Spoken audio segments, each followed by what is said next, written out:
बस 4 लफ्जों में बयां एक जिंदगी कर दूं, एक माँ मेरी, एक शायरी, एक नौकरी, एक तू। के अंदर आपने नौकरी, शायरी, माँ और हाँ, तू, तू। ठीक है, इनका जिक्र किया, तो अब- इसके अंदर पापा, पिताजी, इनका जिक्र क्यों नहीं आया? क्योंकि वो आदमी ठीक नहीं है।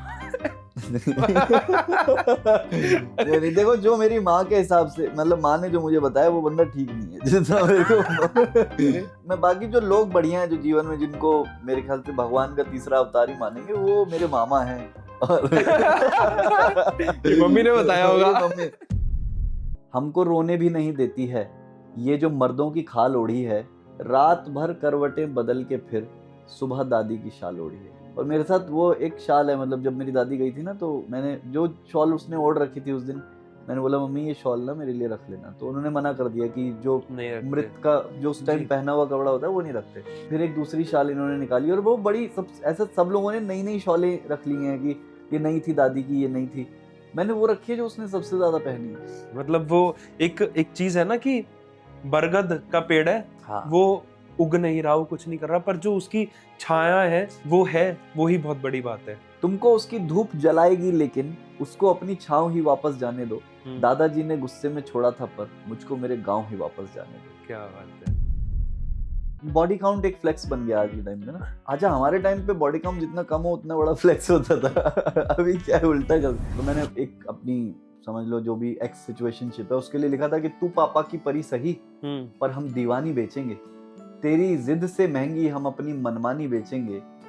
सहरा में ले जाकर, सहरा यानी रेगिस्तान, हाँ, पानी सहरा में ले जाकर तुझको ठंडा पानी बेचेंगे, तुझसे बदला ऐसे लेंगे, तेरी कहानी बेचेंगे। हाँ। स्वागत है आप लोगों का चर्चा विद जैक्सन के एक नए एपिसोड के अंदर। और आज हमारे साथ जो गेस्ट है, कहते हैं कुछ लोग उनकी शायरी सुनकर बदल गए, और जो लोग नहीं बदले वो पूरे के पूरे बादल भाई के फैन बन गए। स्वागत है आपका बादल भाई इस पॉडकास्ट में। थैंक यू सो मच मेरे भाई। सबसे पहला क्वेश्चन, ये क्वेश्चन नहीं कह सकते, ये मेरी खुद की क्यूरियोसिटी है कि जो आपका नाम है बादल, तो ये स्टेज नेम है या फिर ये आधार कार्ड वाला ही नाम है? यार ये मेरा आधार कार्ड वाला ही नाम है, और इसकी कहानी क्या है, मतलब मैं एक दो जगह बता चुका हूँ पहले, जिन लोगों को पता होगा। मैं जब पैदा हुआ था उस दिन बारिश हो रही थी। ओके। तो मेरे घर वालों ने ऐसे ही बादल बादल आए हैं, बादल आया है, ये करके ना बादल नाम रख दिया। फिर नाम चेंज करने की भी कोशिश करी मेरी मम्मी ने, फिर सब लोगों को बादल ही याद, मतलब बादल मेरे ख्याल आदत से पड़ बहुत, हाँ, बहुत थोड़ा यूनिक था, तो बादल बादल बादल करते वो बादल ही पड़ गया। फिर स्कूल में मेरा नाम यही था, मतलब all through out the school. कोई पेन नेम नहीं है, मैंने कोई क्रिएटिविटी नहीं लगाई। ये जो क्रिएटिविटी है ये मेरे पेरेंट्स की, ताऊ जी की, दादी की है। अच्छा, उस टाइम पे तूफान नहीं आया। हाँ, चौवन तूफान नहीं है, वरना तो तूफान शर्मा। तूफान शर्मा अच्छा भी नहीं लगता, तूफान सिंह एक बार को अच्छा लगता है। बदलना पड़ता मुझे। हाँ। और आप कहाँ से हो, आपका बैकग्राउंड एंड ये सारी चीजें अगर आप बताएं तो। मेरे भाई, मैं दिल्ली का ही हूँ, मतलब पैदा मैं दिल्ली में ही हुआ था, लक्ष्मी नगर में मैं रहता हूँ, लक्ष्मी नगर में ही पैदा हुआ था।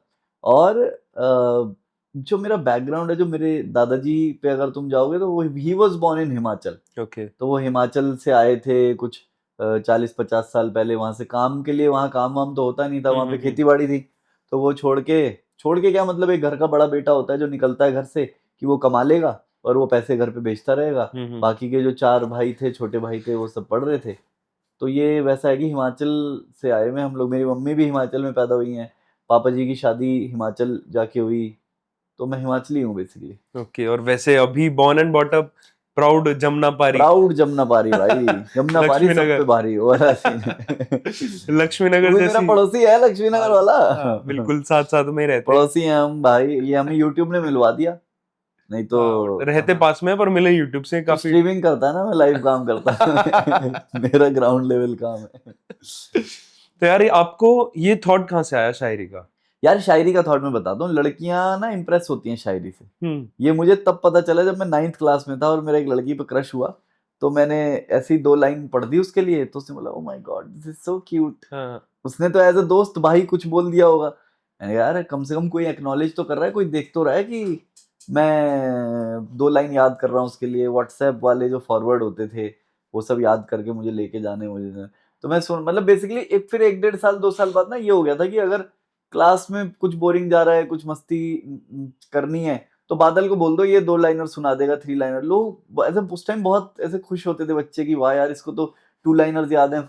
तब मैं दूसरों के पढ़ता था, उसके बाद धीरे धीरे मुझे ऐसा लगा कि यार मैं लिख तो सकता हूँ, खुद भी लिख सकता हूँ, तो मैं खुद ऐसे मिलाने लगा वो राइम्स जो होती हैं जैसे एक दो फिर टीचर्स डे पे सेलिब्रेशन होता था तो टीचर्स के ऊपर एक राइम लिख दी कि ये है हमारी प्यारी और ये है सबकी, ये जो भी मतलब।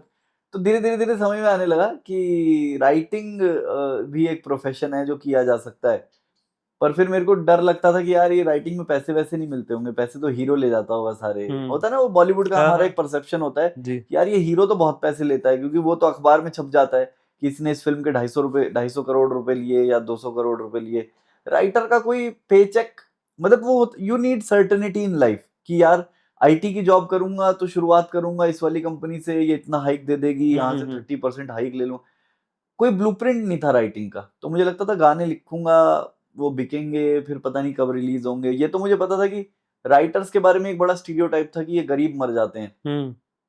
तो ये मेरे को डर था कि यार, तो फिर मेरे को लगा यार चलो एज अ टाइम पास हम लोग ये करते रहेंगे, लिखता रहूंगा, अपना सोशल मीडिया पे डालता रहूंगा। और ग्रेजुएशन मैंने पूरी कर ली, अपनी पोस्ट ग्रेजुएशन पूरी कर ली। पर तब तक ऐसा हो गया था कि बहुत सारे स्टैंड अप कॉमेडियंस या फिर अब बहुत सारे शायर्स भी, हम लोग रेख्ता वेख्ता में जाने लग गए थे, जश्न रेख्ता होता है जो, उसमें मैंने बहुत सारे लोगों के लाइव इंटरव्यूज सुन लिए कि हो जाता है गुजारा, पैसे मिल जाते हैं, तो जस्ट डू योर थिंग, अगर तुमको लिखना पसंद है तो लिखना शुरू कर दो, हो जाएगा। तो ये था मेरे भाई पूरा थॉट जो था वो ये था कि जब लड़कियां इंप्रेस होती हैं तो आप लिखना शुरू करते हो, फिर आपको पता चलता है यार ये तो कम एफर्ट में, अब कम एफर्ट जब मैं बोल रहा हूँ तो आपको लगेगा कि लिखना बड़ा आसान है, लेकिन कुछ लोगों के लिए लिखना आसान है, क्योंकि मैं बहुत पढ़ाई करके आ रहा हूँ पीछे से, मैंने बहुत सारी हिंदी की किताबें पढ़ी हैं, मैं like I am a reader. अखबार पढ़ने को भी मैं पढ़ना ही मानता हूँ कि अगर कोई घर पे अभी तक भी अखबार आता है मेरे, मतलब when everything is going digital, तो हमारे यहाँ अखबार आता है, हिंदी का आता है, पहले पंजाब केसरी आता था, अब पंजाब केसरी, पहले 2 आते थे बेसिकली, अब पंजाब केसरी बंद करवा दिया, एक ही अखबार आ रहा है।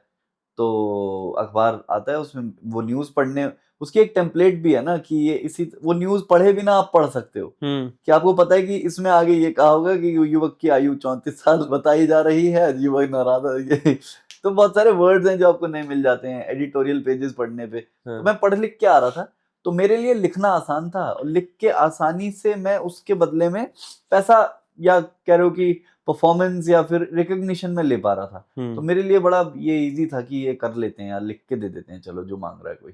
तो आपने कहा कि शायरी आपने कॉलेज में करी, अपने लड़की का 2 लाइन देखी, तो अब आप शादीशुदा हो। हाँ मेरे भाई, अब शादीशुदा हूँ मैं। तो तो अब आप हाथ पकड़ के तो शायरी नहीं बोल सकते किसी बोलता लड़की हूँ, की। नहीं मैं अपनी वाली का पकड़ लेता हूँ हाथ यार, अपनी वाली, मेरी वाइफ। अच्छा इंटरेस्टिंग बात मैं तुझे बताऊं, इट इज लाइक, बोलते हैं ना डॉक्टर डॉक्टर से शादी करता है तो जिंदगी आसान रहती है, मैंने शायर से शादी करी है। अच्छा। हाँ वो लिखती है, और मैंने उसको डिस्कवर भी वैसे ही किया था कि वो लिखती है। हाँ। तो हम लोग एक ही जगह परफॉर्म कर रहे थे दोनों ना, हम्म। तो मुझे लगा यार ये बड़ा सुंदर लिखती है यार, लगती भी अच्छी है, हम्म। और मेरा हल्का सा क्रश हो गया, पर मैंने बताया नहीं मैंने 2-4 महीने तो बताया नहीं उसे, बस रैंडम बातें करते रहे हम लोग। फिर मुझे समझ में आया, जैसे 2 तरह के लोग होते हैं, एक तो होते हैं वो धंधे में इसलिए होते हैं क्योंकि उनको धंधा अट्रैक्टिव लगता है। जैसे कि अगर मुझे, जैसे इंजीनियर, बहुत सारे इंजीनियर वो हैं जो इंजीनियर बनना भी नहीं चाहते, और बाकी के 10% वो हैं जो साइंस के लिए पैशनेट है। जैसे तू यूट्यूबर है, बहुत सारे लोग यूट्यूब इसलिए शुरू करते हैं कि यार ये तो बहुत कमा रहा है, मैं भी कर देता हूँ। फिर जब 4 ब्लॉग के बाद उसकी फटके हाथ में आती है ना, अरे यार ये तो रोज एडिट करना पड़ेगा यार, रोज बैठना पड़ेगा, तो वो कॉर्पोरेट, सच बताऊं तो हम लोग मेहनत करते हैं, मतलब शायद एक 9 to 5 वाले से ज्यादा ही कर लेते होंगे, मतलब no offence to anybody, I love कि पीपल, लेकिन हमारा पता है क्या है, हम 9 से 5 नहीं करते, लेकिन मेहनत हम 8 9 10 घंटे 12 घंटे भी कर लेते हैं। तो मुझे जो अपनी मेरी वाइफ है अभी, उससे मेरी जितनी बात हुई, मुझे समझ में आने लगा कि इसको पढ़ना पसंद है, इसको लिखना पसंद है, इसको गाना पसंद है, इसको नई नई चीजें, जैसे कुछ भी नया होता था वो मुझे बताती थी आके, और अभी भी बताती है। तो उसको नई नई चीजें, जैसे वो इंक्विजिटिव माइंड होता है ना, जो स्पॉन्ज की तरह सोख लेना चाहता है सब कुछ, मुझे वो बड़ा वो, and that is so much like me. तो मुझे लगा यार हम लोग तो सारा, मतलब हम लोग शादी के बाद भी विकिपीडिया पेजेस के ब्लू लिंक ये क्लिक शेयर कर करते करके, दिखेंगे। है ना। तो वही, मतलब मुझे वो पसंद इसलिए है क्योंकि वो शायर है, तो मैंने इसीलिए उससे शादी करी, क्योंकि जो मैं लिखता हूँ, अब उसे पता है कि शायद मैं, आई डोंट मीन इट, मैं किसी पुरानी याद को लेके वो लिख रहा हूँ, लेकिन वो याद थी ना मेरे दिमाग में, अब वो याद शायरी में कन्वर्ट हो रही है तो अच्छी बात है, मतलब ठीक है, वो रिजॉल्व हो रही है ना, वो थॉट कहीं ना कहीं फ्री हो रहा है मेरे दिमाग से। तो ऐसी कोई जेलसी इनसिक्योरिटी नहीं होती, जैसे आप कभी कोई अपने एक्स को लेकर आपने कोई शायरी बना दी? होती और है भाई, मतलब दोनों तरफ से होती है। हाँ, करेक्ट है। लेकिन at the same time you realise कि अच्छा, ऐसे डॉक्टर जो होता है वो तो दूसरे लोगों को टच करता है, तो उसकी वाइफ को भी समझ रहा है हाँ, हाँ, हाँ। कि अगर एज अ डॉक्टर, मैं कह रहा हूँ एज अ गायनोकोलॉजिस्ट, आप क्या क्या देख रहे हो दूसरे सही लोगों बात का, है। लेकिन उसमें जेलिसी नहीं आ सकती ना। तो वैसा है कि शायरी हमारा काम है एज एन एक्टर, मतलब मैं I want to like act, मैं सीखूंगा, अब एक्टिंग सीखूंगा, मैंने स्कूल में किया है, कॉलेज में किया। एज एन एक्टर अगर मैं किसी लड़की को गले लगा रहा हूँ ऑन स्क्रीन, तो मुझे नहीं लगता मेरी वाइफ को कोई परेशानी नहीं होगी, ऑल्दो पॉडकास्ट के बाद पता चलेगा कि जब ये क्लिप बाहर जाएगी, नहीं we had a conversation about this कि यार अगर वो स्क्रिप्ट का पार्ट है तो वो करना जरूरी है, लेकिन इसलिए आजकल मैं ऐसी स्क्रिप्ट ढूंढ रहा हूँ। इसलिए गाइस मैं आजकल ऐसी स्क्रिप्ट ढूंढ रहा हूँ जिसमें मेरी 3-4 हीरोइन हो। स्क्रिप्ट बोल के चलते चलेंगे आगे। नहीं मैं मजाक कर रहा हूँ, बेसिकली हम लोग की बहुत अच्छी अंडरस्टैंडिंग है इस मामले में कि वो बोलती है कि अगर स्क्रिप्ट का पार्ट है तो यार वो तो करना पड़ेगा ना। ऑल्सो हम लोग अपने आप में इंडिविजुअल्स भी तो है ना, मैं सिर्फ उसका पति नहीं हूँ, वो सिर्फ मेरी पत्नी नहीं है, हम लोगों का एक अलग एक माइंडसेट है, उसकी एक दुनिया है जिसमें उसके ड्रीम्स हैं, उसके सपने हैं, मेरा एक गोल है लाइफ का। अगर वो सब करते करते पैसे भी आ जाएं तो बढ़िया बात है। हाँ, तो ये है मेरे भाई, जेलसी और इनसिक्योरिटी होती है, बट उससे डील करना ही तो मैच्योरिटी है ना मेरे भाई। डीओपी भाई भी दोनों हंस रहे हैं अपने अरे पास ही। डीओपी कुछ नहीं होता, डीसी भी होता है। भाई द क्या नाम है, an action hero, the action hero है ना द एक्शन हीरो, जयदीप बढ़िया। अहलावत। आयुष्मान खुराना अगेन, आयुष्मान भाई Khurana I love that guy, मुझे बहुत प्यार भाई, लगता मैं जयदीप अहलावत दोनों ही ना, मतलब भाई वो जयदीप अहलावत तो जब ये आई थी पाताल लोक फर्स्ट आया था, उसके बाद एक्शन हीरो आई थी, तो मुझे जेन्युइनली लगा था कि यार ये ना अब पता नहीं वो वाला काम कर पाएंगे कि नहीं कर पाएंगे, बट देन जयदीप खतरनाक अहलावत, बंदा है भाई, वो भाई खतरनाक खतरनाक बंदा, मतलब क्या ही बोलूं मैं तो, बढ़िया आदमी, मुझे तो बढ़िया लगता है। और ये जो एक और चीज मैं तो ये बोलना चाहूंगा हितेश मेरे भाई, होता क्या है ना, जिन भी लोगों को लेट सक्सेस मिलती है, हाँ। जैसे जयदीप अहलावत ने अभी रिसेंटली एक इंटरव्यू में बोला कि मैं 12 साल से सेम काम कर रहा था, कोई पूछने नहीं आया, मैंने कुछ ऐसा बोला उन्होंने कि 12 साल से मैं सेम काम कर रहा था, कोई पूछने नहीं आया, अब ये फटा है, पाताल लोक फटा है कुछ, तो आप लोग पूछने आ रहे हो। बट उनका जो भी कॉन्टेक्स्ट था, what I am trying to say is, ये एक अलग से रिस्पेक्ट निकल के आती है, अलग से एक ना प्यार, एक मोह आता है इन लोगों के लिए, जो लोग बहुत मेहनत करके फाइनली डिस्कवर हो रहे हैं।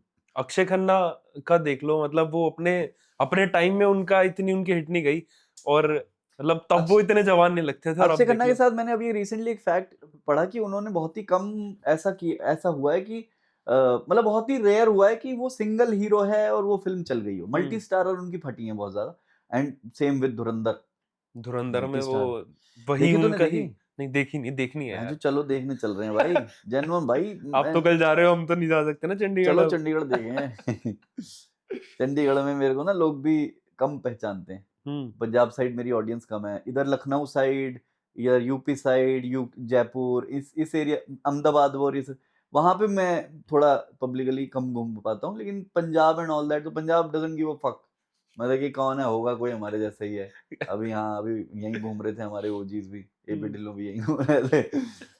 नहीं मतलब उनका वैसा है कि वो यहीं शायरी वायरी में इतना नहीं रहते ना उनको, शायरी, और पंजाबी दूसरा यार गाने। चंडीगढ़ पंजाबीज का बड़ी अच्छी बात है कि वो दे डोंट गिव यू, वो बराबर का मानते हैं तुम्हें कि ठीक है, तू भी कुछ कर रहा है, हम भी कुछ कर रहे हैं, बढ़िया। पैसा हमारे पे भी पूरा है। पैसा भी मैं कह रहा हूँ छोड़ दे, वो एक उनसे मिलो, दिलेरी जो होती है, जो दिल का बड़ा होना होता है, वो पंजाबीज हैव दैट एंगल। सबसे ज्यादा आपने कहाँ पे शो कर रखे हैं? भाई सबसे ज्यादा शो एज एन अगर तू वैसे पूछेगा तो दिल्ली बॉम्बे सबसे ज्यादा शोज होते हैं, दिल्ली मुंबई बैंगलोर। फेवरेट कहाँ पे आपका? भाई मेरा फेवरेट सच बता दूं, मुझे गुजरात के सारे शहर बहुत पसंद है, मतलब ऐसा फेवरेट में जाऊंगा, बट गुजरात ऑडियंस इतनी प्यार से सुनती है ना आपको, मतलब उन वो शायरी के लिए अलग ही रिस्पेक्ट है, पता नहीं वो कहाँ से आता है, और जबकि वो लैंग्वेज भी सेम नहीं बोलते हमारी वाली, जो मेरी लैंग्वेज है, जो हिंदी खड़ी नॉर्थ इंडियन बॉयज की लैंग्वेज है ये वाली, ये गुजरात की लैंग्वेज तो नहीं है, गुजरात तो गुजराती है वहाँ पे मारवाड़ी तो। बोलते हैं, हाँ, गुजराती बोलते हैं, कोई राजस्थानी वो टच है, हम्म। बट उनका अलग ही प्रेम निकल के आता है, दे एब्सोल्युटली लव रिसाइटल्स, पोइट्री रिसाइटल्स। तो इन अगर पोइट्री के सेंस में बोलूं तो गुजरात बहुत पसंद करता है। बाकी जयपुर, लखनऊ, ये वाले जो शोज होते हैं, ये one of the best shows जाते हैं, क्योंकि लखनऊ समझ, मतलब they have an understanding of. और ये लोग ना फरमाइश लेके आते हैं कि भैया वो वाली रील में से उनको याद है कि भैया वो वाली रील में से वो वाला मुझे बहुत पसंद आया था, वो पढ़ दो, और मैं भूल चुका हूँ वो बोल के। जैसे होता है ना कई बार कि आप अपना काम करके भूल जाते हो, तो मुझे लगता है यार ये भी तो था यार, अगली किताब में डाल दूंगा ये। तो बड़ा सुंदर है मतलब ये ना। तो सबसे पहले आपकी कौन सी शायरी सबसे ज्यादा वायरल हुई थी जो आपको एक्सपेक्टेड ही नहीं था? हाँ मेरे भाई, एक्सपेक्टेड तो मुझे था, देख है ना। अच्छा। एक मेरा शेर था कि मैं शौक दवा का रखता हूँ, बीमार थोड़ी हूँ, तुम कहती हो मैं रोज मिलूं, अखबार थोड़ी हूँ।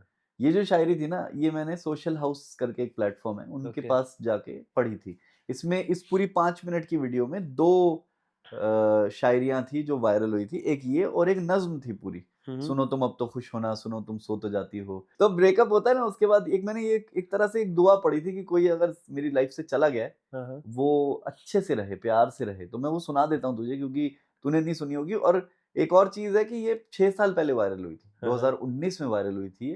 तो ये कुछ ऐसे था कि सुनो तुम अब तो खुश हो ना, सुनो तुम सो तो जाती हो, तुम्हें और काम नहीं है मेरे सपनों में आती हो, वो जो तुम्हारी लिखी गजलें थी किसको सुनाती हो, कि मैं अब सो नहीं पाता, हाँ तुम किसको सुलाती हो, सुना है खूबसूरत और ज्यादा हो गई हो, ये नूरे हुस्न के पीछे यूं गम को क्यों छुपाती हो, क्या अब भी माँ को बैठा कर मेरी बातें बताती हो, क्या अब भी देखती हो चांद को तुम छत पे जाती हो, क्या अब भी होती हो बीमार जब बाहर का खाती हो, क्या अब भी धूप से बचती हो तुम चेहरा छुपाती हो, क्या अब भी हर दिवाली घर में रंगोली बनाती हो, कि अब तुम होली पर किसके लिए खुद को बचाती हो, अगर गुस्सा करें पापा तो अब भी रूठ जाती हो, सिखाई बाइक थी मैंने चलाती हो गिराती हो, करे कोई अगर जो फ्लर्ट तो गाली सुनाती हो, कोई पूछे मेरे बारे में तो फिर क्या बताती हो, कहानी कहती हो पूरी या बस तुम चुप हो जाती हो, सुनो अगर नींद ना आए तो आंखें बंद कर लेना, अगर वो भी ना हो पाए तो सांसें मंद कर लेना, कि 100 तक गिनती कह जाना, जरा सा दूर रह जाना, जो होगा दर्द सह जाना, ना बहकावे में बह जाना, तुम मेरे पास मत आना कि तुमसे दूरियां ही ठीक हैं, हर बार मेरे पास आकर फिर रुलाती हो कि जब तुम दूर जाती हो, सुनो तुम सो तो जाती हो। क्या बात है, क्या बात है, क्या बात है। तो ये नज्म थी। हाँ, ये आप ही की लिखी हुई? हाँ मेरे भाई, ये मैंने लिखा है। अरे और भैया। इसमें कुछ एक लाइन मैंने मिस कर दी, जैसे एक बड़ा सुंदर मेरी लाइन थी। ये क्या होता है ना, एक नज्म वैसे बनती है कि आप किसी से मिलते हो, फिर उसकी आदतों को जानते हो, फिर आप अगले लोगों में उन्हीं की आदतों को ढूंढते हो। तो वहां पे एक शेर लिखा था कि घर जाना है, पैकिंग वैकिंग करनी है, गाँव के तालाब में स्विमिंग करनी है, और ब्रेकअप करके फिर से डेट पे जाना है, खुश रहने की फिर से एक्टिंग करनी है। तो समझ रहे, वो मोहब्बत जो है, एक मोहब्बत आपको मिल जाती है, उसको भूलने में आपको लगता है यार काश ये सपना हो, यार काश मैं वापस चला जाऊं उस दिन पे कि जब मैंने वो गलती कर दी जिस वजह से हमारा ब्रेकअप हो गया, और वो गलती करने से मैं रुक जाऊं। क्यों मेरी जुबान से वो शब्द निकला, मैंने कुछ गलत बोल दिया तेरे बारे में, तूने मेरे बारे में कुछ गलत बोल दिया, और you can not move on. तो फिर तुम्हें लगता है यार एक और मौका मिल जाए यार जिंदगी से। वहां पे ये सब शब्द निकल के आते हैं।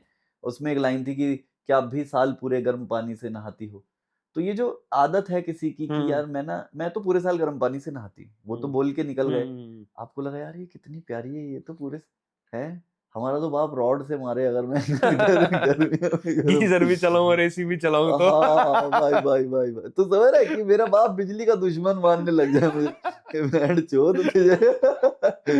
तो ये मतलब वो है कि लड़कियों को बड़ी नाजों, जैसे नखरे नाज उनके जो होते हैं वो माँ बाप बहुत उठाते हैं, और वो होती भी है। मतलब मुझे लगता है कि अब जब नाउ आई हैव मेरी 2 छोटी बहनें जो मेरी कजिन्स हैं, I have a wife at home, इनके जब हल्के हल्के छोटे छोटे नुआंसेस होते हैं ना कि यार ये कर दो वो कर दो, सुनो मेरा ये लहंगा आगे से उठा दो, मुझे एक सीढ़ी चढ़नी है, तो तुमको वो करने में मजा आता है। वो मेडिटेशन है मेरे लिए यार, कि you are getting to know the world from a different perspective.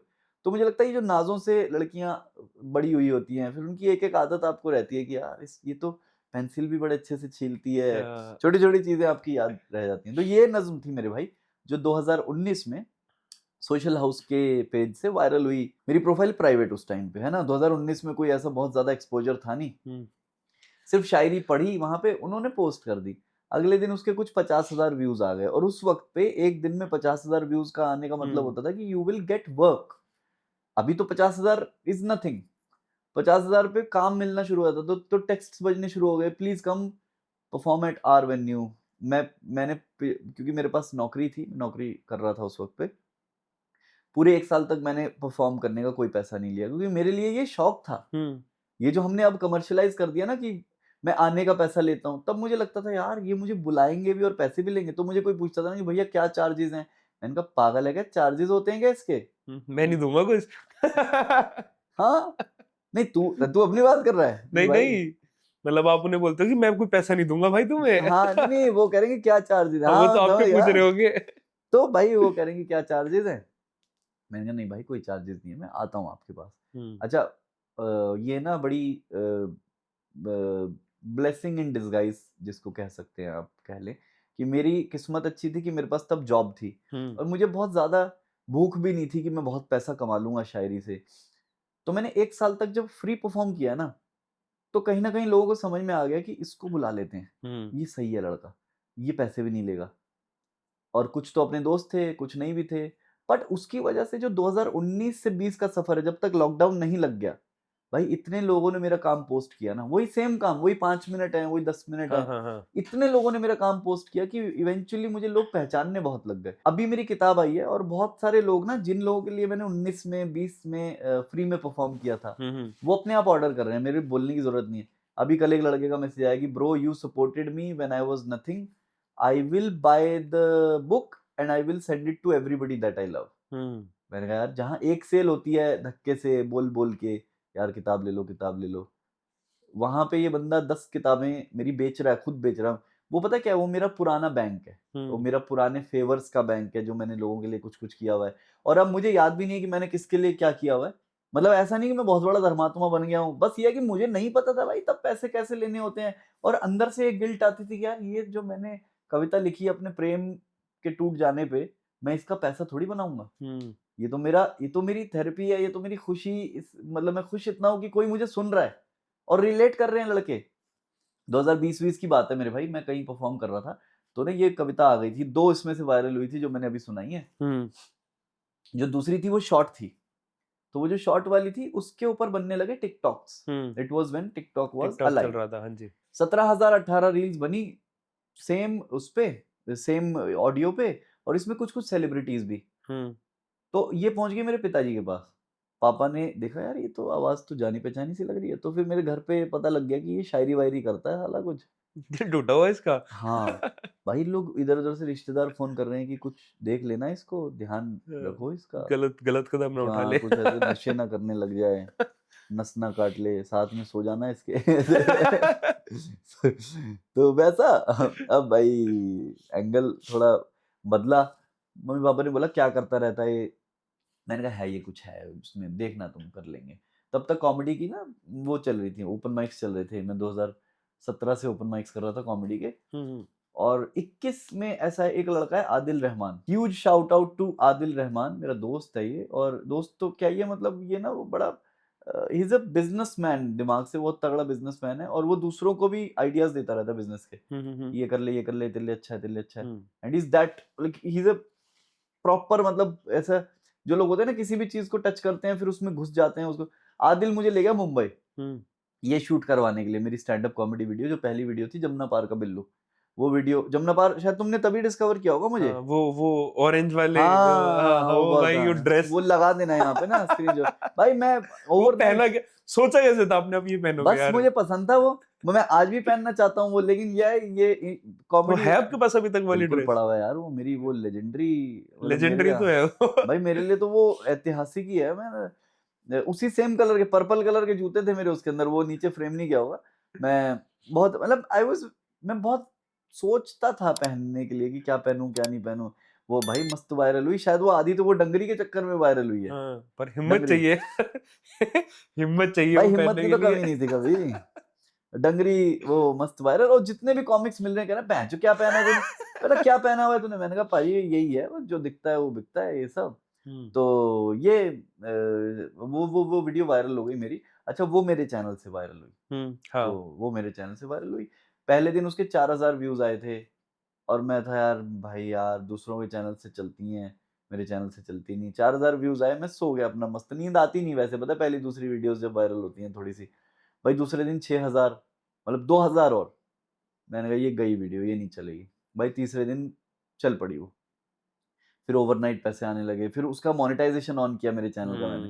तो जब वो मोनेटाइजेशन ऑन हुआ तो मुझे पता चला यार यूट्यूब तो बहुत पैसे देता है यार। यार ये तो बढ़िया है, मतलब लोग के मतलब that is why people were paying me, इसीलिए वो वो अपने लोग, यूट्यूब पे डाल, है ना। हाँ, तो हाँ, हाँ। मुझे वो कुछ भी नहीं देते, वो कितना 2 2.5 3 4 हजार रुपए, मैक्सिमम 10,000 रुपए तुम्हें दे देगा एक परफॉर्मेंस के कोई, जब तुम छोटे मोटे सुपरस्टार हो अपने गली मोहल्ले के, है ना। तो मैंने कहा अच्छा इसीलिए लोग आपको पैसा देने में उनको प्रॉब्लम नहीं होती थी, क्योंकि देयर इज मनी। और तब तक मेरी जॉब चल रही थी, तो मैं बहुत खुश था अपनी जॉब से, मेरे पैसे आते थे, मेरी सोल सेटिस्फाई हो रही थी इधर से, जो मैं कॉमेडी और ये सब करता। रिलेशनशिप खत्म हो गया था 2018-19 में, जिसके जिसको मैं पूरा मतलब मिल्क कर रहा था कि यार वो मेरा दर्द है, वो मैं इसको, तो रिलेशनशिप वगैरह के लिए बहुत बहुत ऐसा मैं बहुत बैक सीट पे रख के उसे इन दो चीज़ों पे फोकस करता था कि नौकरी और ये। फिर जब यूट्यूब से पैसे आने लगे ना, तो मेरे दिमाग में हल्का सा एक एक कीड़ा चमका कि क्यों नहीं मैं इसको फुल टाइम करूं, हाँ। क्योंकि जॉब तो जॉब है, जॉब तो इतना ही पैसा दे सकती है, बट एक यूट्यूब वीडियो ने जब मुझे उतना पैसा दिया जो जॉब से नहीं बनता शायद 2 दिन में, फिर मैंने डिसाइड कर लिया कि अब ना थोड़ा टाइम देंगे इस पे और करेंगे कुछ कुछ। मैं बहुत तैयार था। ठीक है, आपकी रिलेशनशिप खत्म हुई, ठीक है, हाँ मेरे फिर भाई। कभी मतलब हुआ था ये सब कुछ जो जो आपने अपनी हाँ शायरी में मेरे लिखा, हाँ मेरे आपको धोखा मिला ये सब मेरे कुछ? भाई, धोखा नहीं बोलूंगा मैं उसे, क्या होता है ना मैं बताता हूँ। अब मेरे को क्योंकि मतलब कैसे एंड हुआ वो? यार वो ऐसे एंड हुआ कि मैं हितेश, शायद तुम्हारे साथ भी कभी ये हुआ हो कि तुम किसी से कुछ एक्सपेक्ट कर रहे हो कि ये मेरा बॉयफ्रेंड बन जाएगा, ये मेरी गर्लफ्रेंड बन जाएगी, ये मेरी, है ना। और उनको लग रहा है कि नहीं नहीं you are a great as a friend, why would I ruin this. Maybe उनको वो वैल्यू नहीं नजर आ रही हो, मतलब आपके अंदर का विराट देखने के लिए भी एक अनुष्का चाहिए ना। तो तो भाई लोगों को नहीं दिखता कि आप क्या। और मैं ना नौकरी पेशा आदमी था, जो मेरी गर्लफ्रेंड थी जिसने मेरा दिल तोड़ा, या फिर मैंने अपनी एक्सपेक्टेशंस की वजह से तोड़वाया, तो मैं नौकरी करता था, वो भी नौकरी करती थी। पर मेरे पास सैटरडे संडे ऐसे रहता था कि बस यहाँ माइक यहाँ माइक यहाँ माइक, परफॉर्म किया मेरी बड़ी अच्छी जा रही थी। वो कहती थी यार टाइम तो दे तू पहले इसको आगे ले जाने से। तो फिर मैं बोलता था भाई या तो तू मेरी गर्लफ्रेंड बन जा। तो वो सिचुएशनशिप था, और वो सिचुएशनशिप ने जब मेरा दिल तोड़ा ना, तो मुझे मेरा वो मतलब वो होने लगा मेरे साथ यार कि यार जब कोई है ही नहीं अपना, तो फिर चल करियर पे ही काम करते हैं बादल। ये था पूरी कहानी, और ये मैंने सम कर दिया है। वैसे मैं पूरा एक शो करता हूँ इसके आसपास, उस शो का मैंने नाम रखा था दिल्ली वाली गर्लफ्रेंड। पहले उसका शो का नाम था दिल्ली वाली गर्लफ्रेंड। फिर मुझे लगा थोड़ा यार ये ग्लोबल सा नाम नहीं है, मतलब इसको आप आगे नहीं ले जा सकते ना, ऐसे लंदन में नहीं परफॉर्म कर सकते दिल्ली वाली गर्लफ्रेंड। तो मैंने इसका नाम बदल के रख दिया, क्या नाम रखा है अभी, तेरी कहानी। ठीक है, अब वो रिकॉर्ड हो गया है, अब वो पड़ा है, अब मेरी शादी हो गई है ना, तो अब मुझे वो परफॉर्म करने का मन नहीं करता कि क्यों मैं किसी पुराने इंसान को याद करूं। तो वो अब ना मेरे पास पड़ा हुआ है, मैं चाहता हूँ कि ऐसा मस्त किसी दिन यूट्यूब पे रिलीज करूं, जब मेरी वाइफ भी पक्की हो जाए। तो समझ रहा है मैं क्या कह रहा हूँ कि जब उसका जब मतलब ऐसा प्रोबेशन खत्म हो जाए, कॉन्फर्मेशन आ जाए। बाकी सही में हाँ, मतलब ऐसा फाइनल हो जाए कि ये है अब यहीं हाँ, रहती है अभी परमानेंट, जैसे रेंट एग्रीमेंट रिन्यू होता है ना। जब ये नहीं मतलब मैं उससे बात करता हूँ काफी कि यार क्या मैं निकाल दूं, वो कहती है सही टाइम नहीं है, क्योंकि हमारी अभी शादी हुई है ना, एकदम से आप अपनी लव स्टोरी के बारे में बात करोगे लोग आपको गाली देंगे। वो रिकॉर्डेड पड़ा है मेरे पास, वो प्रॉपर रिकॉर्डेड पड़ा है, मैं चाहता हूँ कि उसे आज रिलीज कर दूं ताकि मैं दिमाग से फ्री हो जाऊं उस कहानी से। बट मेरी वाइफ का कुछ और कहना है, वो कहती है अभी रुक जाओ थोड़ा 6-8 महीने।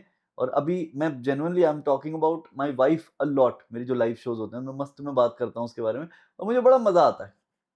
तो लोग भी रिलेट करते हैं, जो अब मेरी ऑडियंस वैसी बदली है कि जो शादीशुदा लोग हैं वो मेरी ऑडियंस का पार्ट बन गया है, तो बड़ा मजा आता है मुझे उसके बारे में बात करने में। तो आपकी एक्स का मैसेज आया या फिर जो भी सिचुएशनशिप है वो आपके फेमस उसका होने के मैसेज बाद? नहीं आया मेरे भाई, उसको मैसेज मैंने किए थे जब एक एक मेरी वीडियो वायरल होती थी ना, तो मैं उसको दिखाता था कि यार देख ये अच्छा हो रहा है, वी कैन स्टिल ट्राई।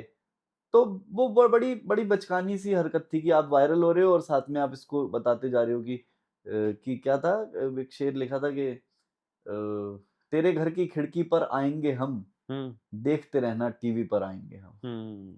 ये फालतू ये सब लिख देता था।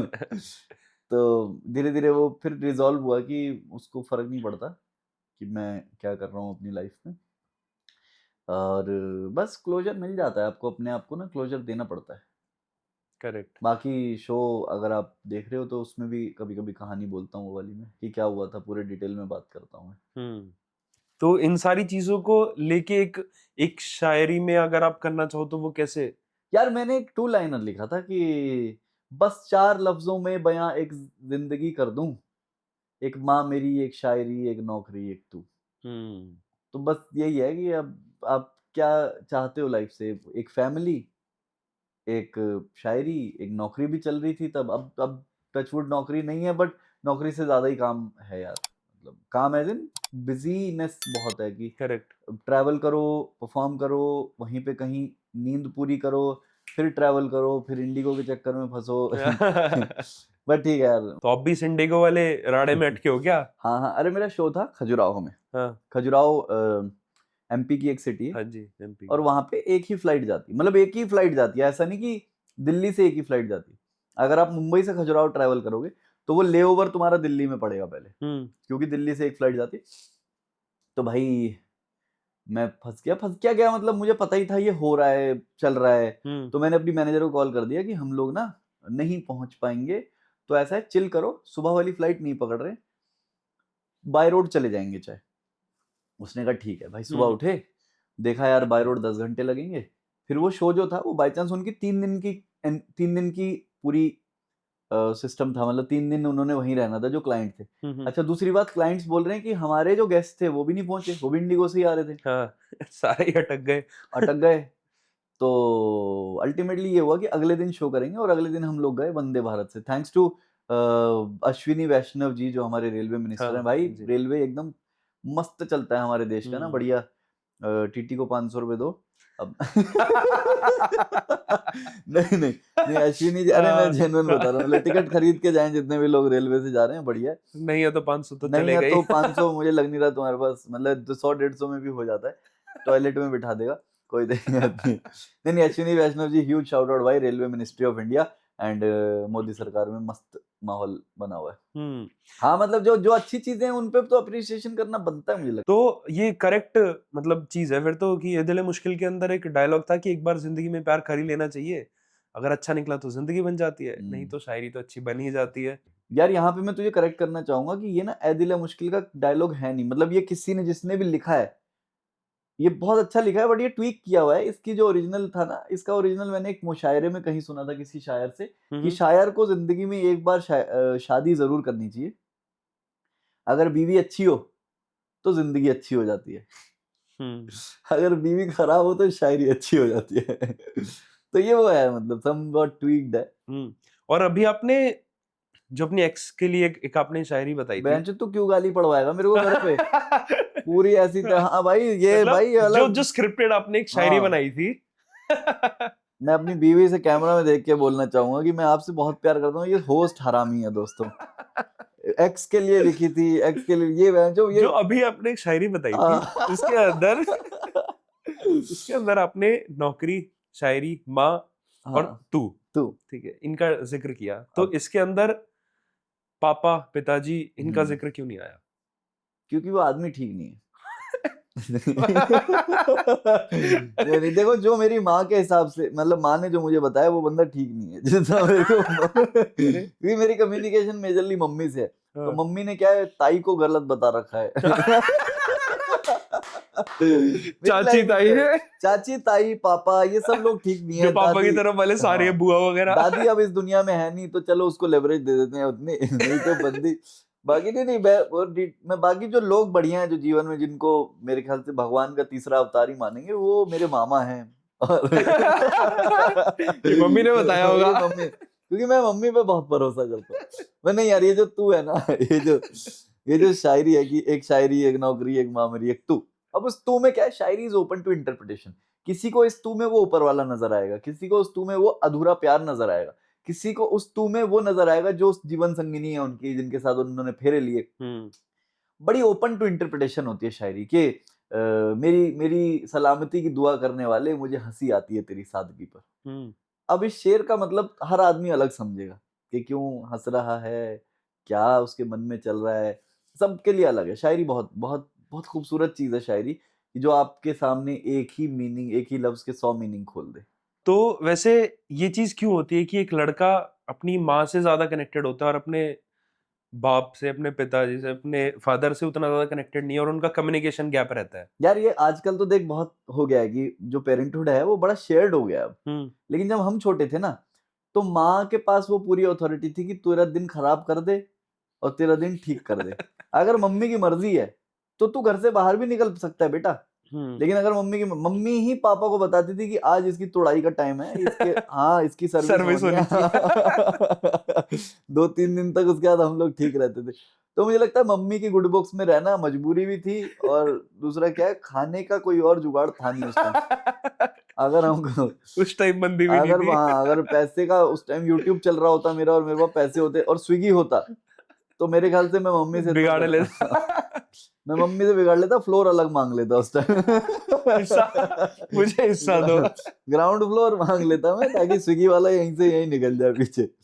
बट ठीक है भाई, मुझे लगता है बहुत बहुत खूबसूरत कनेक्शन है कि आपको पहली बार जो फीड करता है, खाना खिलाता है या दूध आपका जो होता है वो पहली बार माँ ही देती है। उसके बाद पूरी उम्र हमारे जमाने में ऐसा हो गया कि माओ ने वो जिम्मेदारी रखी कि खाना खिलाना है।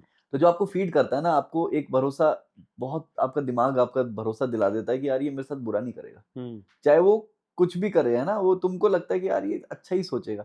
जैसे रिश्तेदार पैसे दे के गए, मम्मी ने बोला मुझे दे दे मैं रख लूंगी, तुम भरोसे पे दे देते हो।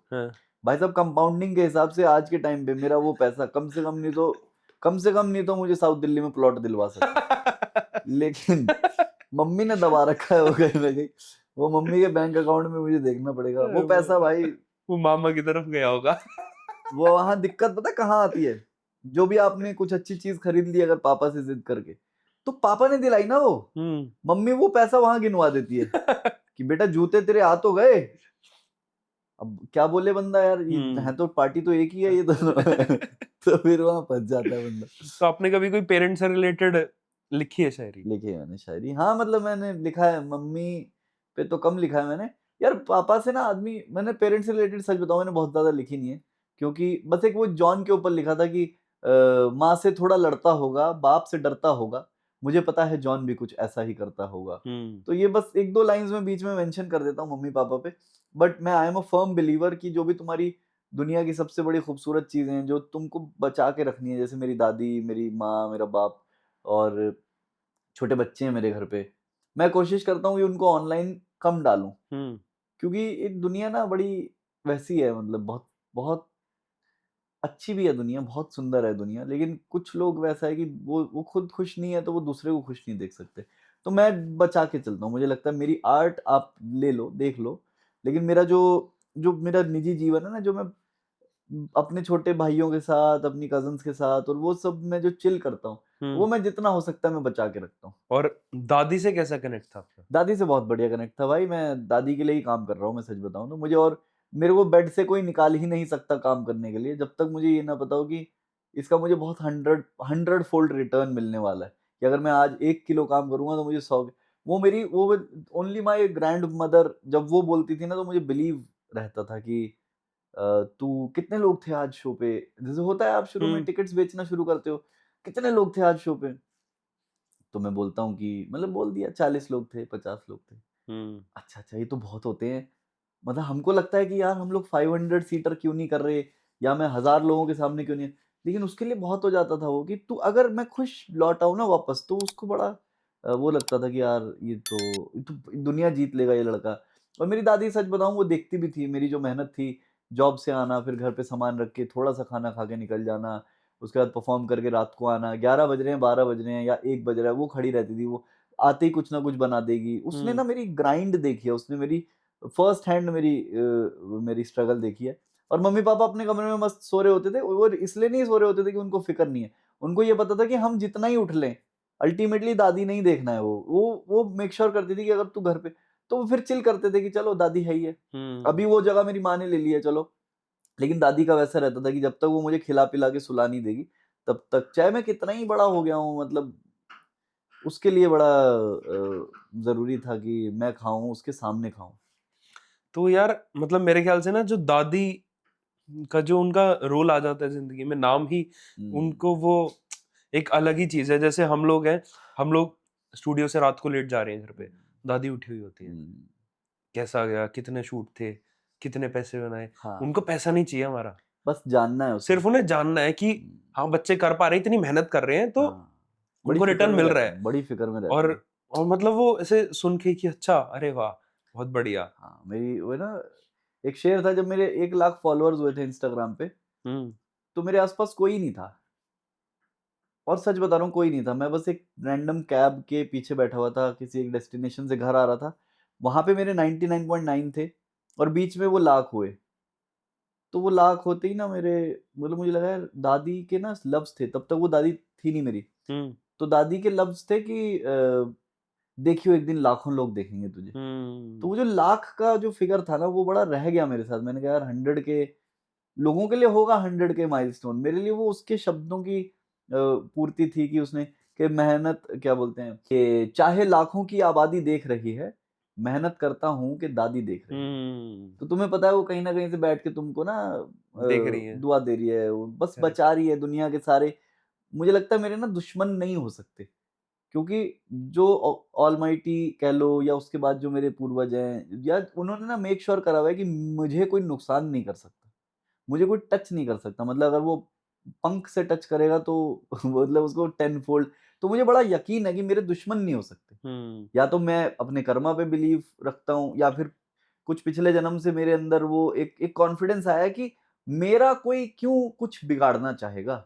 सिंपल एक सवाल है जिसका मेरे पास जवाब यूं नहीं है, क्योंकि जब मैंने किसी का कुछ नहीं बिगाड़ा तो मेरा कोई क्यों बिगाड़ेगा। Correct. एंड तो बस मेरे को वो यकीन है कि मेरा कोई कुछ नहीं बिगाड़ेगा। जिस दिन मैं अच्छा करूंगा ना, सब लोग मेरे लिए तालियां बजाएंगे, मुझे ये यकीन है। गॉड्स फेवरेट चाइल्ड बोलते हैं ना जिसे, मैं अपने आप को मान के बैठा हुआ हूँ।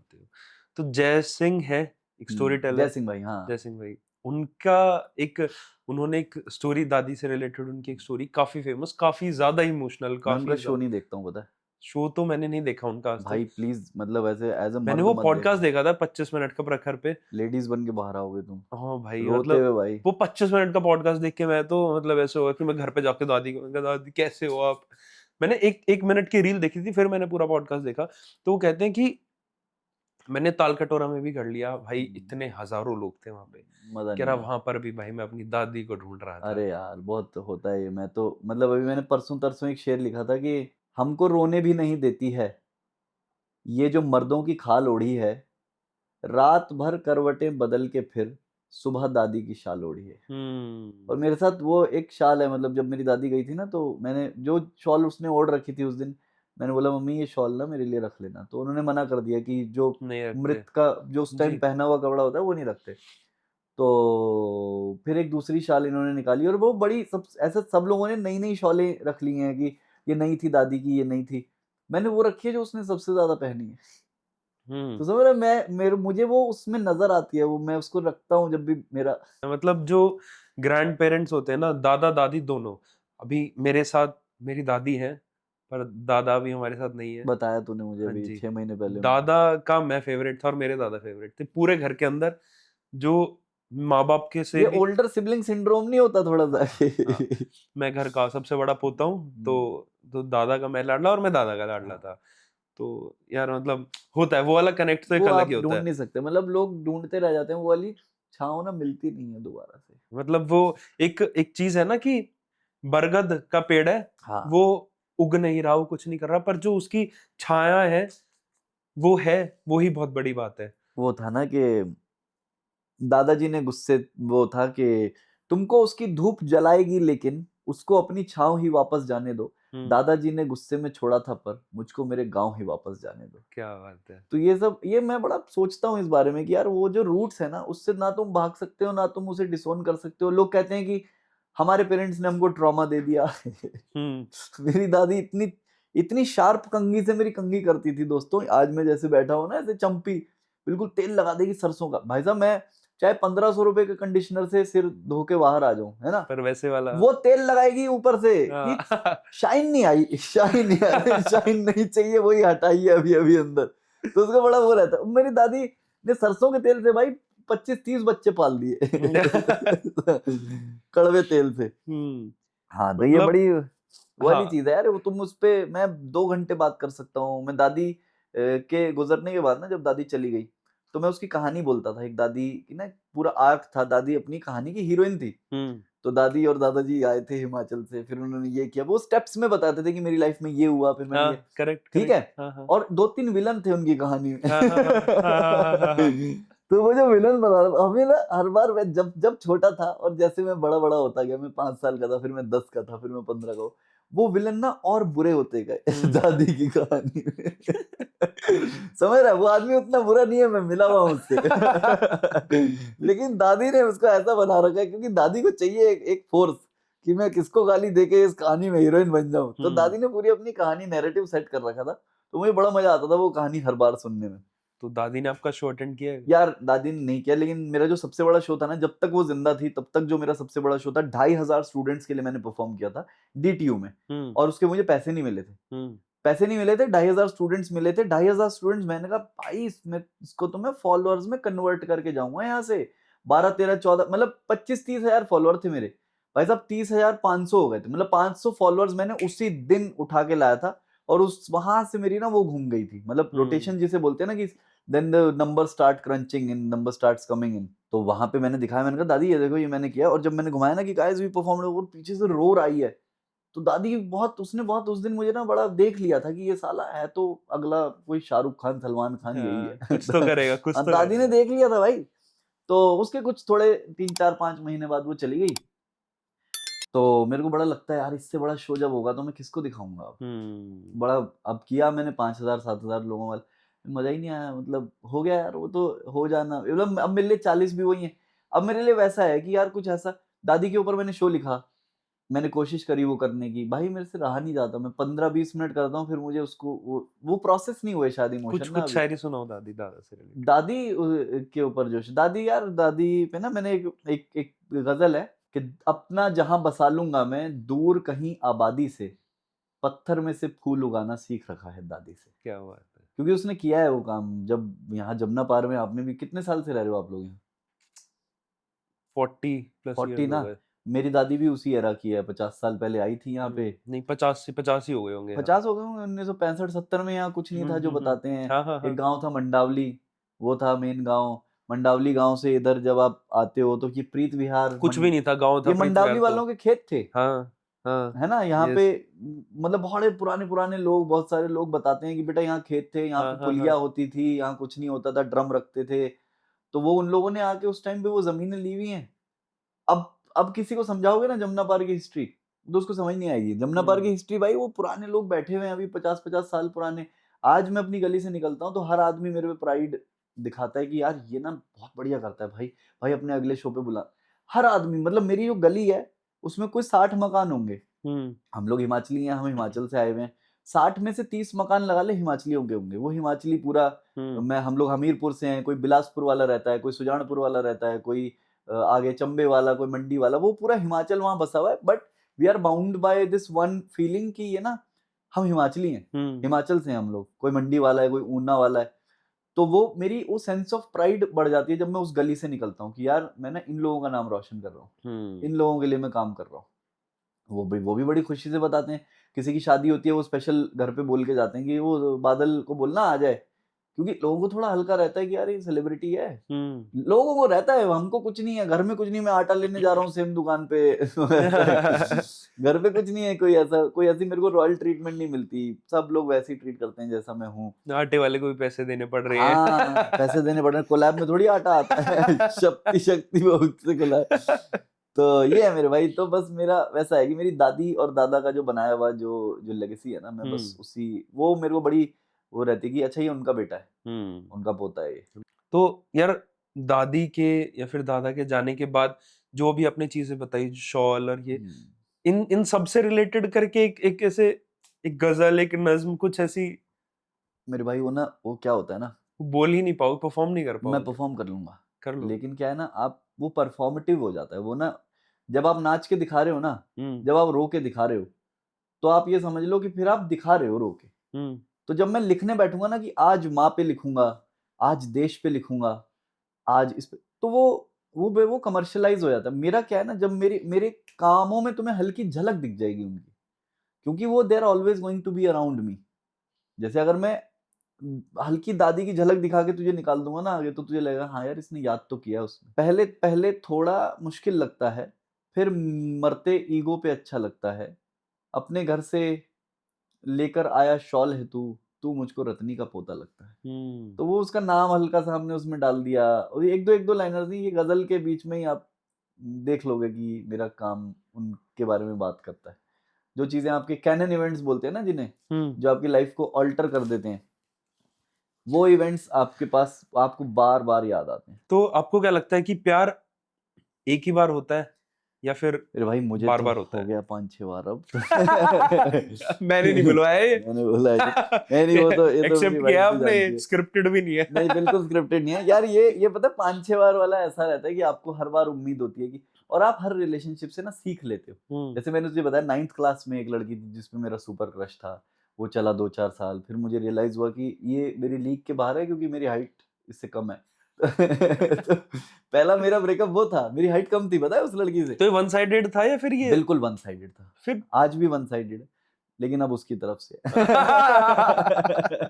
क्योंकि मेरे फॉलोअर 2.5 लाख से। मेरी कद ऊंचा हो गया नहीं फॉलोअर में। नहीं पता क्या, स्कूल में मेरी हाइट छोटी थी, मैं लाइन में सबसे आगे लगता था, वो लंबी थी मुझसे। हाँ। वो कराटे करती थी, जूडो करती थी वो। तो उसके बाद मतलब वो ठीक है, लोगों को समझ में आता था कि अबे तू कहाँ वो कहाँ। हाँ। फिर भाई तेरे भाई ने काम किया है, मेहनत करी है ना, कि पर टीवी शीवी पे काम किया है मस्त। अब टीवी पे किसी के घर पे आ जाओ, आप टीवी पे दिख जाओ तो यार बिग डील अपने आप ही हो जाता है। और प्लस प्लस और प्लस प्लस हाँ।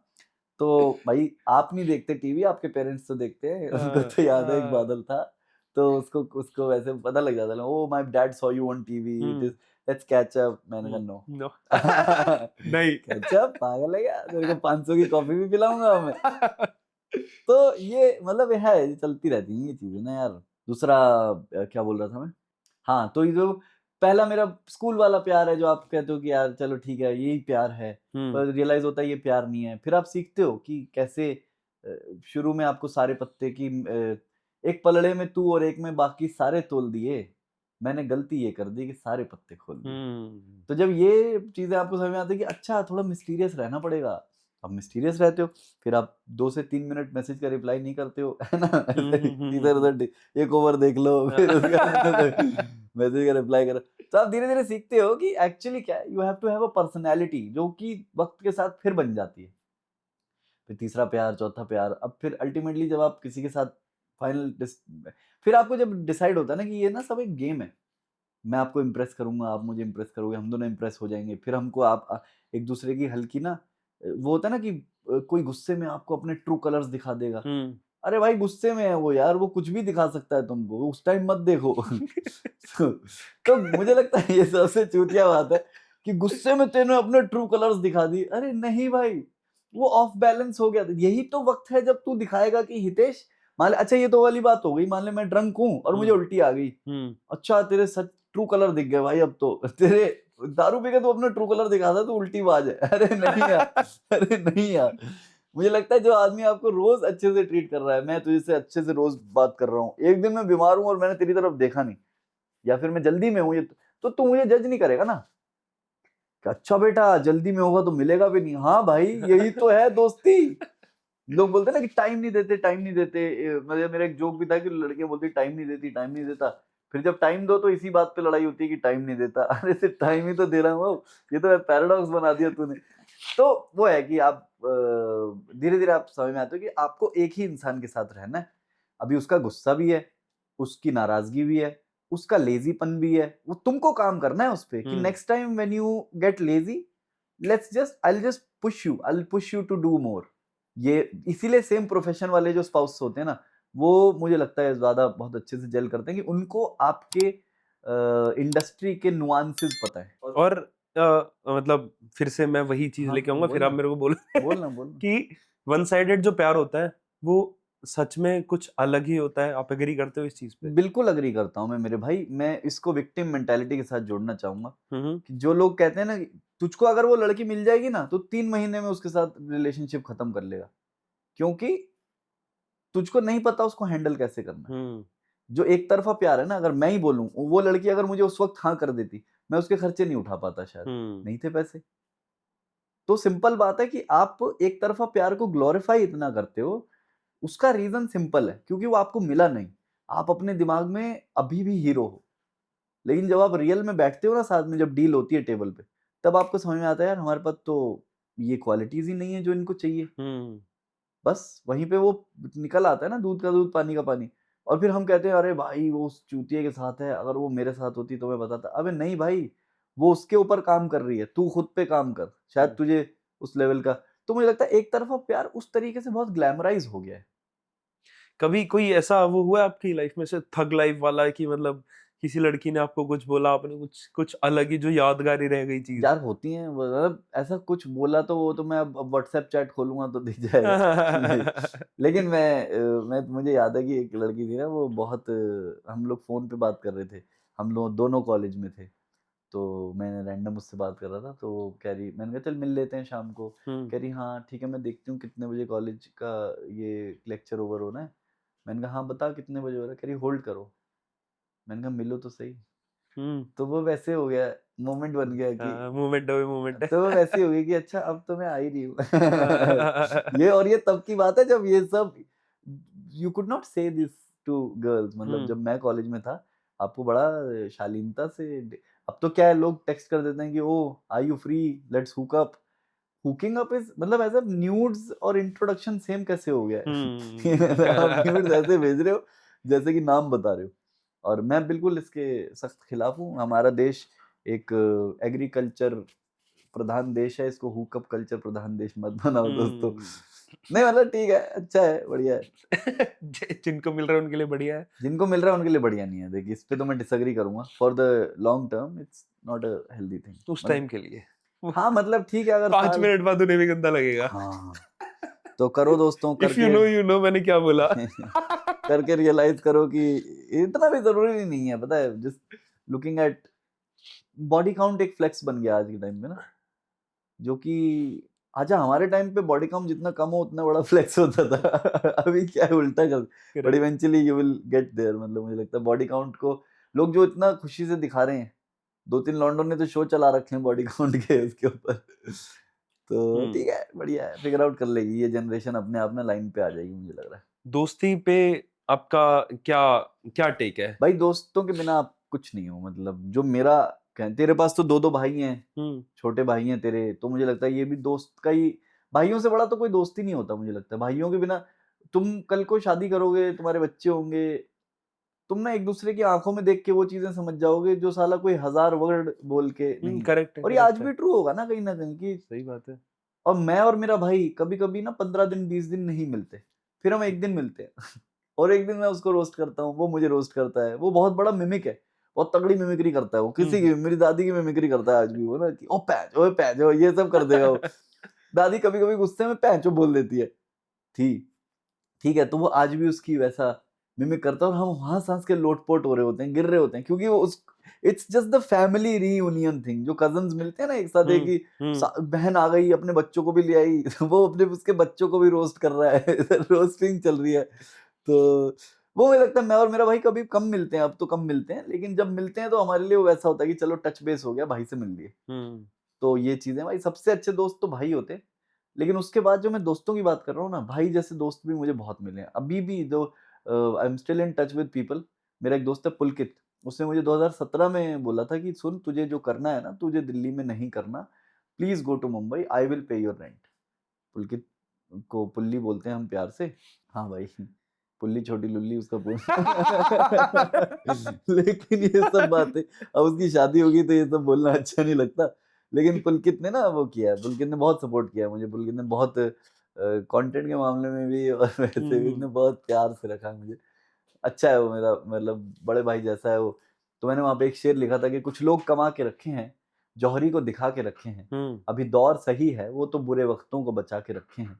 मैं सच्चा नहीं अगर तो फिर मैं ये क्यों बताता तुमको कि अंगूर बड़े ही खट्टे हैं, मैंने सारे चबा के रखे हैं। तुम सो जाओ, तुम सच जानो, तुम मेरा कहना मत मानो, ऐसा नहीं कि तुम ही हो, लोग मैंने बहुत जगा के रखे हैं, कुछ लोग कमा के रखे हैं, जौहरी को दिखा के रखे हैं। तो ये दोस्तियां, मुझे लगता है आप दोस्ती के बिना कुछ नहीं हो यार। परिवार साथ देता है जहां तक देता है, उसके बाद दोस्त काम आते हैं। भाइयों पे? भाई मेरे, मैं बता रहा हूँ, मेरे तो 3 भाई हैं। एक मेरे से बड़ा है, 2 मुझसे छोटे हैं। 3 भाई एज इन जो हम, मेरा एक परिवार है जो हम साथ रहते हैं, सब लोग, हम लोग कजन हैं, 4 कजन हैं हम, 4 बॉयज हैं। तो सबसे बड़ा होगा अपना 80s बॉर्न, मैं और मेरा भाई 90s बॉर्न, और हमारे बाद वाला जो वो 2000s बॉर्न है। तो इतना हम में फर्क है कि हम पूरी पूरी रेंज को पकड़ के चलते हैं। और मजेदार रहता है यार, वो बड़े वाला जो है ज्ञान देता रहता है, हम लोग मस्ती करते रहते हैं, छोटे वाला घबराया रहता है हमसे, तीनों से, कि काम ना बता दे। भाइयों पे कोई कोई भाइयों पे शायरी? शायरी क्या लिखूं यार, मैं वही कह रहा हूँ ना, जो सबसे अजीज चीजें, प्यारी चीजें उनको होती है ना, उन पे आप लिखते ही नहीं, जौहरी को उनको दिखा आप के साइड में जाने, रखी हुई है हाँ, आपने। चुपचाप छुपा के रखो। आपके पास अगर मणि होती है तो आप दुनिया में ढिंडोरा नहीं पीटते कि मेरे पास पारस है या फिर अली बाबा की गुफा है मेरे पास। तो ये वो हैं भाई, ये रिसोर्सेज हैं मेरे। तो थोड़ा सा सीरियस टाइप्स कि आपका जो शायरी लिखने का प्रोसेस होता है ये कैसा रहता है, कैसे होता यार है? मैं बहुत सारी चीजें जो आप चलते फिरते ना, जैसे आप जैसे मैंने परसों तरसों एक शेर लिखा था कि जो मेरे को याद नहीं है अभी एग्जैक्ट, क्योंकि नए शेर होते हैं ना वो याद नहीं होते। जैसे हाँ, जैसे एक शेर है कि मुझे लगता है सब बेकार दिन में, ये किसी ने बोला था, या मुझे दिन में सब बेकार लगता है, रैंडम। और मुझे लगा यार ये कितना डीप थॉट है कि एक इंसान है, उसको सिर्फ रात को ही कुछ भी करने में मजा आता है, वो रात ही को जागेगा। और ये ज्यादातर आर्टिस्ट ऐसे होते हैं कि रात को ही जाग रहे हैं, काम कर रहे हैं, फिर सुबह सो रहे हैं। तो वहां पे एक शेर लिखा, मैंने कहा यार ये तो डिप्रेशन के सिम्टम्स हैं। तो वहां पे एक शेर लिखा कि मुझे लगता है सब बेकार दिन में, मुझे ना ही मिले संसार दिन में, ये खटमल बन के है अवसाद आता, नहीं लगता ना मैं बीमार दिन में, मेरे यारों ने कुछ तारीफ कर दी, वो मेरी हो गई 2-4 दिन में, वो मेरी हो गई 2-4। ये ब्रोकोड वाला शेर है कि लड़के, तो जब कोई बात बोलता है ना कि कभी ना ब्लेम से देखूंगा तुझको, मैं अपने फ्रेम से देखूंगा तुझको, तू खुद ही खुद की गलती मान लेगा, मैं इतने प्रेम से देखूंगा तुझको। तो ये सब बातें हैं कि आप किसी को रियलाइज कराते हो, कोई चीजें कोई बोल देता है, राइटिंग का कोई प्रोसेस नहीं है, कोई थॉट आपके साथ रह गया ना तो वो घुमड़ता रहता है आपके दिमाग में, घूमता रहता है, फिर उसके राइमिंग कुछ मिल जाता है, फिर उसके साथ का कुछ मिल जाता है। ये है प्रोसेस मेरे भाई। और शायरी के लिए सबसे इम्पोर्टेंट क्या होता है, इमोशन या फिर कोई कोई वर्ड सिलेक्शन?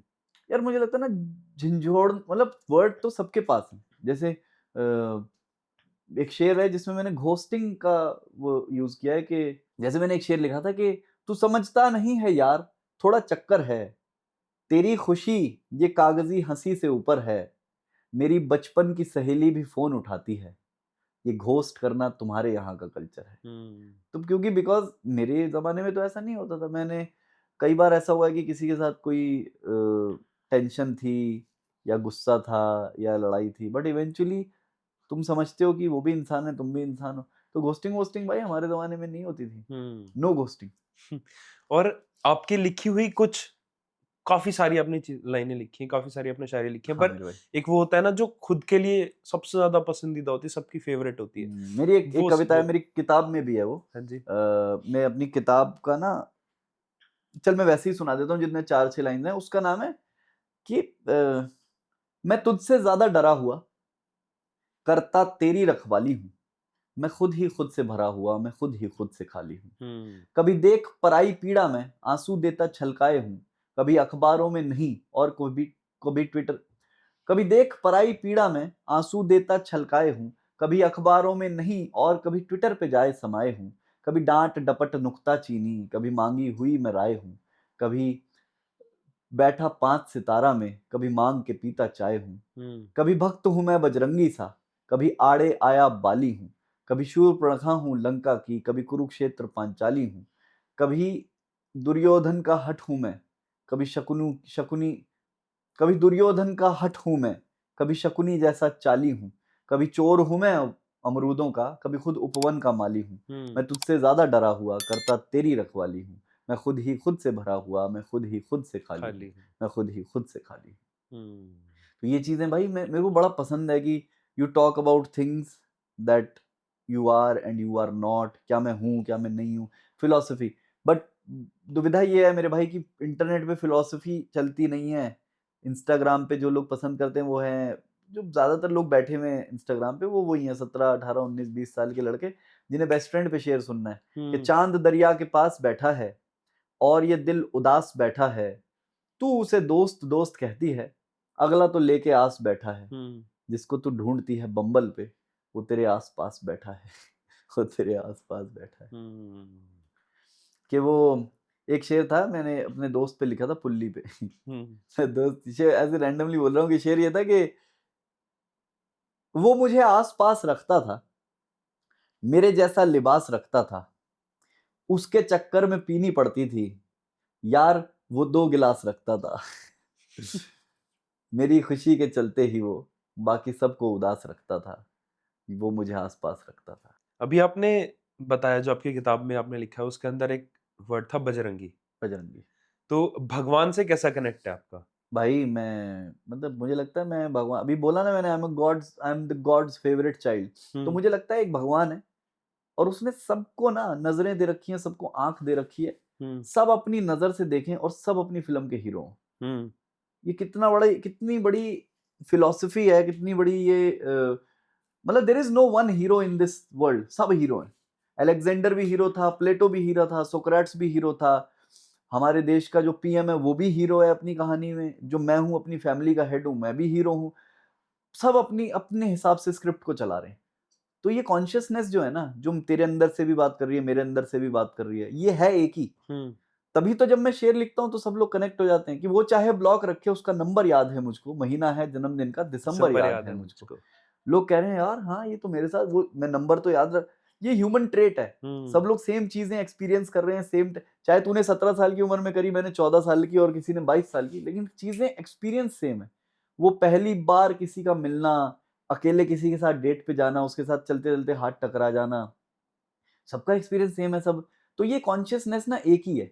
तो मैं चाहता हूँ, मैं जानता हूँ कि ये कॉन्शियसनेस जो है ये सबको अपनी अपनी फिल्म का हीरो बनाएगी। और जितनी आप मेहनत, ये जाकिर भाई ने एक पॉडकास्ट में बोला था कि मेहनत ना शिव की तरह होती है, ये कितना ही टाइम लगा दे फल जरूर देगी। मतलब मैं भी शायद गलत उल्टा सीधा कर रहा हूँ इसको, लेकिन मेहनत शिव की तरह होती है, ये बहुत भोली होती है, अगर भक्ति करोगे तो मिलेगा।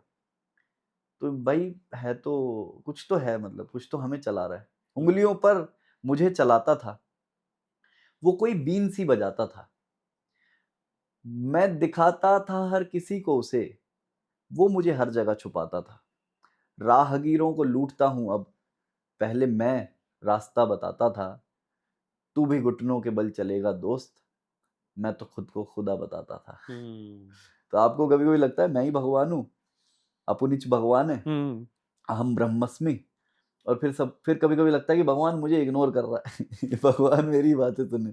तो ये जो आप अपने अंदर चले जाते हो कि मेरा कोई बुरा क्यों करेगा, वो आपको ऊपर वाले नहीं थॉट डाल के दिया, आपका जो सॉफ्टवेयर है उसी में ये एम्बेडेड है, जो कि मेरा कोई बुरा नहीं कर सकता, वो मेरा। आपने एक राधा रानी से रिलेटेड हाँ जी हाँ जी हाँ जी, वो यार वो पता है क्या, जब से मेरी शादी हुई है तो मुझे समझ में आया कि मैं हर जगह जाता हूँ अपनी वाइफ के बारे में बात करने लग जाता हूँ, क्योंकि मैं जैसे मतलब वो तो बोल देती है कि मैं हस्बैंड पगलू हूँ, लेकिन मैं बस बोलता नहीं हूँ, बस हूँ तो मैं भी उसका उतना ही मुरीद।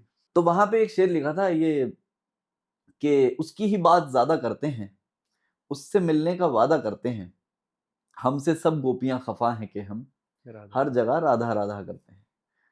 तो ये है मेरे भाई। भगवान का आपको क्या लगता है कि आपकी लाइफ में कितना रोल है?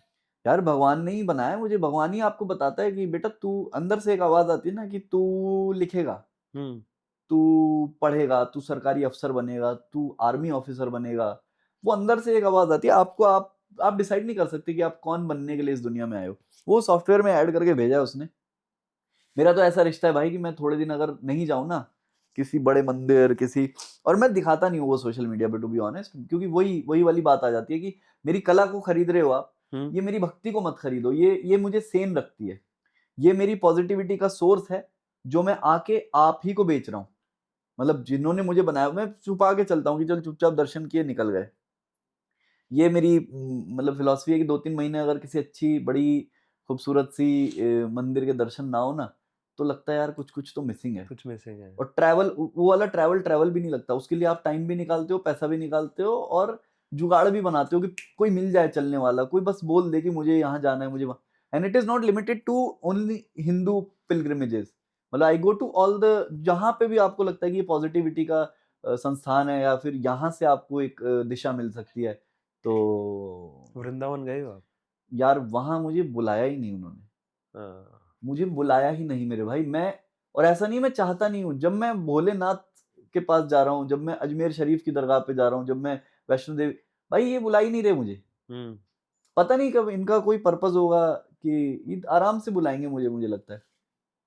बस मैं शोज भी करके आ चुका हूँ मथुरा और ये सब, लेकिन बस कुछ ऐसा होता है कि क्रंच पड़ जाता है। ठीक है, जब किस्मत खोलेंगे अपने आप खोलेंगे। करेक्ट है, चलेंगे कभी साथ में, चलते हैं चलते हैं भाई, वृंदावन। हाँ मुझे लग रहा है तेरे साथ ही जाऊंगा मैं अब की, है वृंदावन ना, साथ में चलते हैं मजा कभी। आएगा। खाटू श्याम जी गए हो कभी? वही तो कह रहा हूँ, मेरा एक ही साइड से ब्लॉक्ड है मैटर।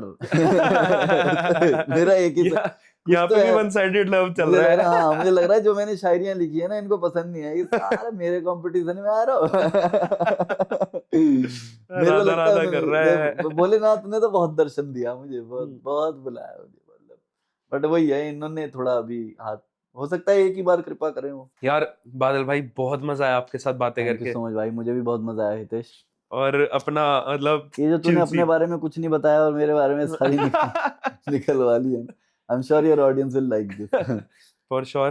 तो इस पॉडकास्ट को एंड आप अपने स्टाइल में करो। हाँ, हाँ। आप अपने शो में जैसे एंड करते हो वैसे ही इस पॉडकास्ट की एंडिंग यार मैं तो जिससे भी मिलता हूँ ना उसकी हल्की कहानी सीख लेता हूँ, सुन लेता हूँ, समझ लेता हूँ। तो मैंने एक अपनी, समझ लो जो भी एक्स सिचुएशनशिप है उसके लिए लिखा था कि तू पापा की परी सही, पर हम दीवानी बेचेंगे, तेरी जिद से महंगी हम अपनी मनमानी बेचेंगे, सहरा में ले जाकर, सहरा यानी रेगिस्तान, हाँ, पानी सहरा में ले जाकर तुझको ठंडा पानी बेचेंगे, तुझसे बदला ऐसे लेंगे, तेरी कहानी बेचेंगे। हाँ। कि तेरे घर का सोफा जिस पर तकिया बनी थी मेरा तू, मैं आवारा बादल पर मेरा रैन बसेरा तू, मुझसे जुदा हुई तो तेरा वादा सबको कह दूंगा, तूने कहा था बात भी मेरे ध्यान रखेगी तेरा तू, बनकर कृष्ण कन्हैया चाहे राधा रानी बेचेंगे, तुझसे बदला ऐसे लेंगे, तेरी कहानी बेचेंगे, तेरी कहानी बेचेंगे, क्या तेरी कहानी बेचेंगे। थैंक यू चलते हैं सो फिर, है ना, मच भाई, वृंदावन थैंक यू चलना सो है मच। हमने साथ डन में, done done done done. Vrindavan Khatu Shyam दोनों करके आएंगे। डन ठीक फॉर है, sure. Over and out, thank you so much guys. Thank मेरी किताब आई है बाय द वे, अमेज़न पे आपको मिल जाएगी, बादल शर्मा तेरे इश्क में पड़ जाऊंगा, कि मैं सुधर सुधर के सुधरा हूँ, मैं फिर से बिगड़ जाऊंगा, तुम पूछोगी कि कैसा हूँ, मैं इश्क में पड़ जाऊंगा। Thank you so much. Thank you भाई, थैंक यू सो मच, बहुत मजा आया।